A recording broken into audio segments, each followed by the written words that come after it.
Hey everyone, and welcome back to Daily English Buddy. Yes, welcome!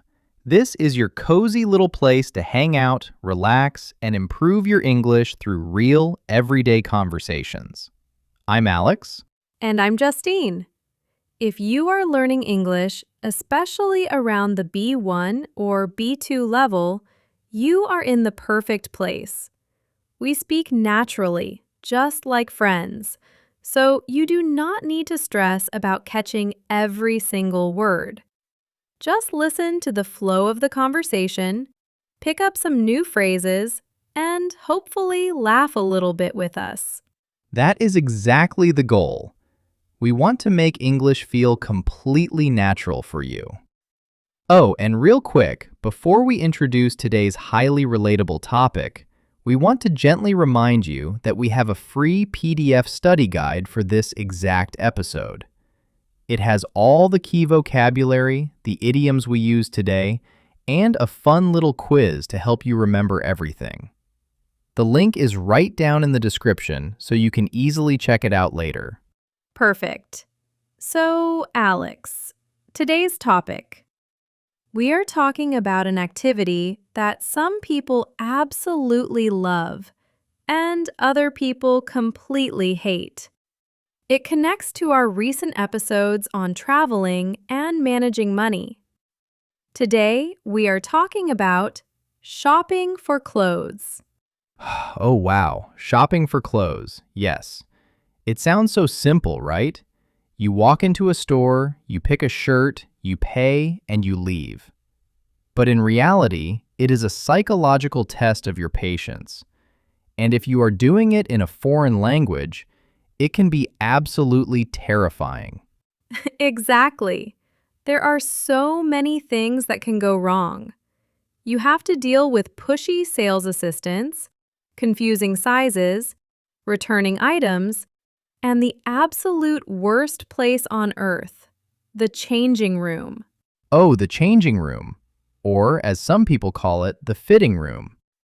This is the tiny little box in the store where you go to try on clothes. For our listeners, to try on is a very important phrasal verb. It means you put the clothes on your body to see if they look good before you buy them. Yes, to try on. And changing rooms are designed to destroy your confidence. The lighting is always terrible. It is always too hot in there. And the mirror somehow makes you look completely different than you do at home. I know. I avoid changing rooms as much as possible. Actually, that leads me to a story. One of my most embarrassing shopping disasters happened directly inside a changing room, and it is entirely my fault because I refused to ask for help. Oh, I love a good disaster story. What happened? Were you traveling or were you back home? I was actually traveling in London a few years ago. I wanted to buy a cool new shirt to wear to a nice dinner. So I walked into this very trendy, modern clothing store. The music was playing incredibly loud. Everyone working there looked like a fashion model. I already felt very uncool. Oh, I hate stores like that. They make you feel like you are not stylish enough to even be standing inside the building. Exactly. So I am browsing the racks of clothes. To browse just means to look casually at things without necessarily knowing what you want to buy. I find this nice dark green sweater. Usually I wear a size medium, so I grab the medium and I walk straight to the changing room. Okay, that sounds completely normal so far. Right. But I didn't realize that this trendy brand had a very specific style. All their clothes were slim fit. Slim fit means the clothes are designed to be very tight against your body. So I go into the tiny changing room, close the curtain, and I try to pull this medium sweater over my head. Oh no, I think I know where this is going. Yes, it went over my head, but as I pulled my arms through the sleeves, it got stuck. Completely stuck. The opening for the neck was too small, and the shoulders were way too tight. My arms were trapped, pointing straight up in the air. You got physically trapped inside the sweater? That is hilarious. What did you do? I panicked. I tried to pull it back off, but I couldn't reach the bottom of the sweater. I tried to pull it all the way down, but it wouldn't move. I was just standing there, in the terrible changing room lighting, sweating with my arms stuck in the air. I looked like a green tree. A green tree. Alex, that is so embarrassing. But wait, how did you get out? You couldn't stay in there forever. Well, this is the worst part. I had to ask the sales assistant for help. The incredibly cool, fashionable sales assistant who was standing outside the curtain. I had to poke my head out of the curtain, well, half of my head, because the sweater was still covering my eyes, and say, "Excuse me, I need some help. I am stuck." No, you asked a stranger to undress you in a store in London? I had no choice. He had to come into the tiny room, grab the bottom of the sweater, and pull it off me while I apologized repeatedly. He asked me very seriously, "Would you like me to bring you a size large, sir?" I just said no, put my normal clothes back on, and ran out of the store. I didn't buy anything. That is incredible. That is the ultimate shopping nightmare. Getting stuck in the clothes. And for our listeners, that is a great example of the difference between the verbs to fit and to suit. The sweater definitely did not fit Alex. To fit means the clothes are the correct physical size for your body. It wasn't too big, it was way too small. It didn't fit. Exactly. And to suit means that the style or the color looks good on you. For example, that green color really suits you. But we didn't even get to see if the green color suited me because the sweater didn't fit my body in the first place. Perfectly explained. You know, that reminds me of my own terrible shopping disaster. But mine wasn't in the changing room. Mine was at the cash register when I was trying to return something. And it involves a massive language mistake. A real false friend. Oh, a false friend. We love talking about those. A false friend is a word that sounds similar in two languages, but has a totally different meaning. What happened?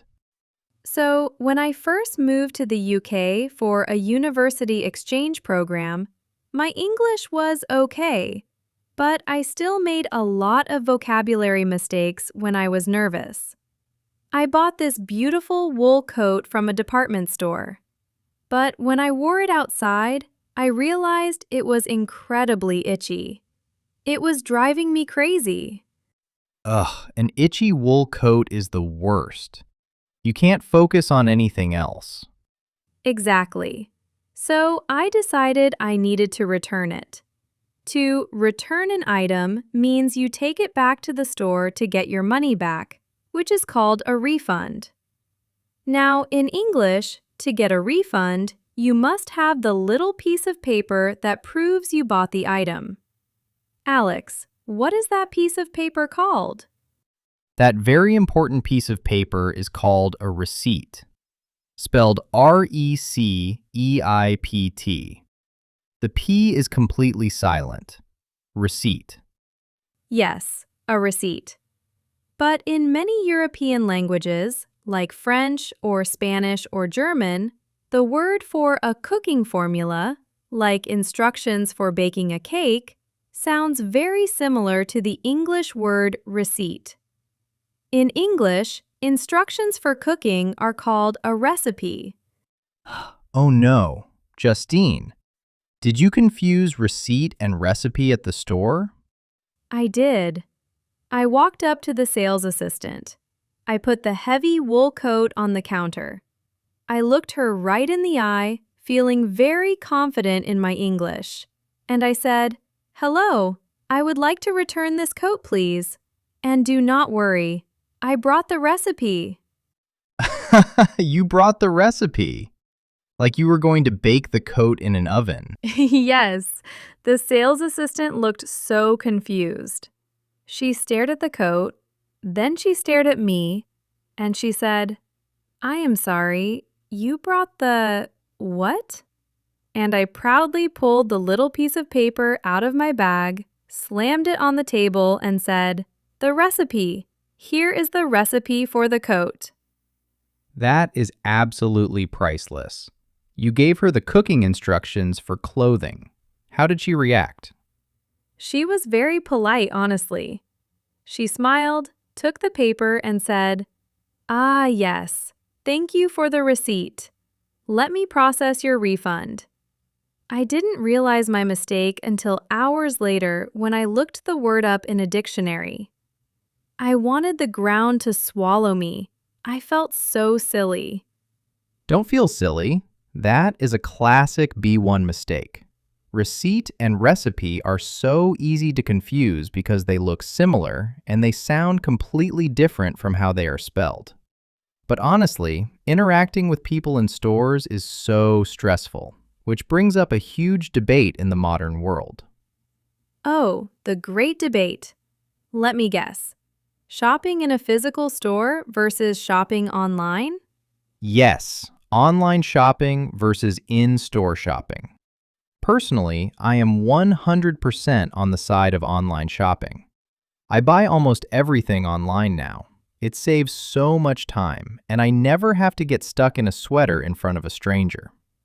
See, I completely disagree. I understand that online shopping is convenient.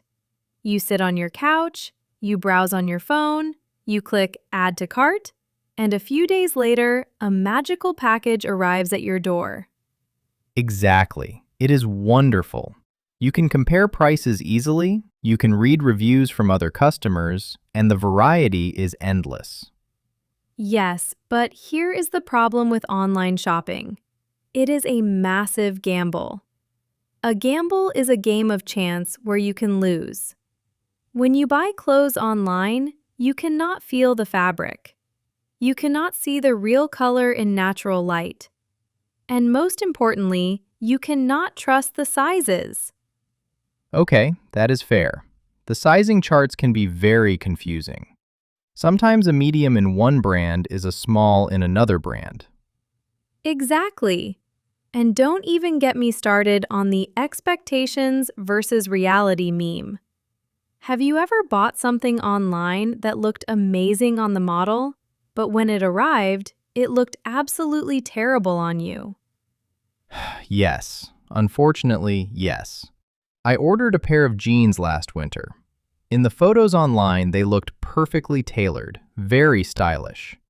When they arrived, they were so long they covered my entire feet. I looked like a clown. I had to roll them up 4 times just to walk. See? That is my point. And then what happens? You have to deal with the return policy. You have to print a shipping label, find a box, tape it up, and walk to the post office. It is actually more work than just going to the physical store in the first place. Okay, the returning process for online shopping can be annoying. Sometimes you have to pay for the return shipping yourself, which is terrible. But I still prefer it because I hate crowds. I get overwhelmed when there are too many people pushing past me in a shopping mall. That makes sense. Crowded malls on a Saturday afternoon are basically a nightmare. But there is a feeling you only get in a store. You find a unique item, you try it on, it fits perfectly, and you walk out with the shopping bag in your hand.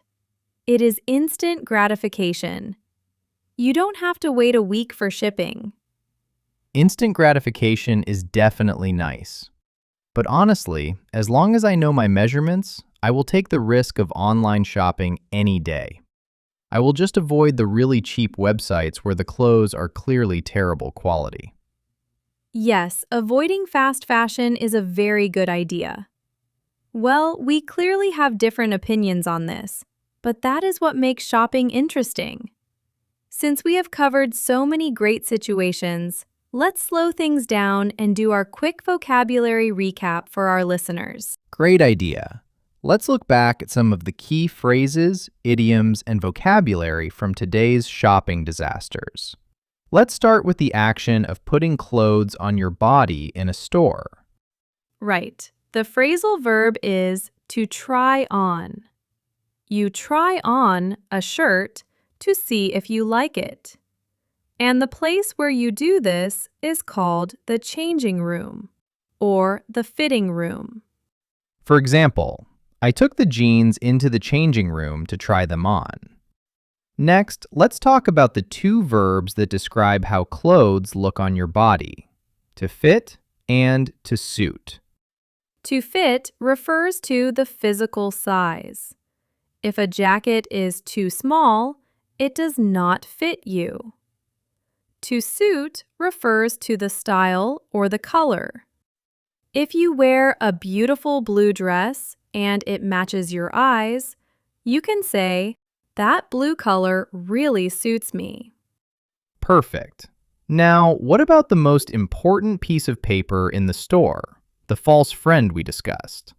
Ah, yes, the receipt versus the recipe. A receipt, with a silent P, is the paper that proves you paid for an item. You need the receipt if you want to get a refund. A recipe is a list of instructions for cooking food. For example, I wanted to return the shoes, but I lost my receipt. And finally, let's mention a few important terms for online shopping. When you find an item online you want to buy, you click a button that says Add to Cart. Yes, your cart or basket is where your virtual items wait until you are ready to pay. And after you pay, you wait for the shipping or delivery. Shipping is the process of the company sending the package to your house. Those are fantastic phrases. Whether you prefer hunting for clothes in a crowded mall or scrolling through options on your phone while drinking coffee, you need this vocabulary to survive. You absolutely do. We hope you guys enjoyed our chaotic shopping stories today, and hopefully you learned a few new phrases to help you navigate your next shopping trip, wherever that might be. And don't forget, everything we just reviewed, including the difference between fit and suit and the receipt and recipe mistake, is available in the free PDF study guide. The link is down in the description. You can download it, review the vocabulary, and test yourself with the quiz. It is super helpful for keeping these B1 concepts fresh in your mind. Also, we would absolutely love to hear from you. Head down to the comments and tell us, what is your worst shopping disaster? Have you ever had a language fail while trying to return something? Or do you prefer online shopping or in-store shopping? We read all of your comments. We can't wait to read them. Also, if you enjoyed learning with us today, please don't forget to like this episode and subscribe to our channel for daily English lessons. It helps us out so much and keeps this community growing. It really does. Thank you so much for hanging out with us today on Daily English Buddy. Take care of yourselves, avoid those tiny changing rooms, and keep practicing. Bye everyone. See you next time.